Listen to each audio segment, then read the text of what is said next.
The two bigger design changes on the iPhone 7 are big talking points. It can now survive plunges into a swimming pool, thanks to the water-resistant chassis, and the headphone jack on the bottom of the phone is no longer there. iPhone 7 review. The iPhone 7, black, below, loses the headphone jack and adds an aesthetic grille instead. Let's start with the biggest of those changes, the omission of the headphone jack. It's a bold move from Apple, although calling it courageous during the launch event was a bit much, and has led to some warranted memes, and one that could shake up the headphone industry. The loss of this port will impact users in varying degrees. For some people it'll be no more than a shrug before they get on with their day, because they only use the AirPods in the iPhone box, and those are still there, just with a Lightning connector.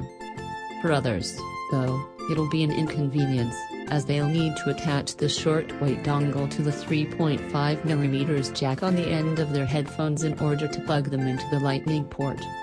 In a survey conducted over 3 commutes, we noticed that out of 60 people wearing headphones, 34 were using the bundled AirPods that Apple offers. Given that many of those people might not have been using an iPhone, that's a higher number than expected.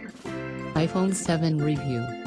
Losing the headphone jack also severely limits those wanting to buy a new pair of headphones for use with their iPhone, given how much we all listen to tunes or watch films on our phones these days. Sure, you can buy regular 3.5mm headphones, but then you'll have to connect the adapter. If you want to get something directly compatible, you'll either need to go Bluetooth or Lightning ready, and there are fewer decent models available to buy in that latter category.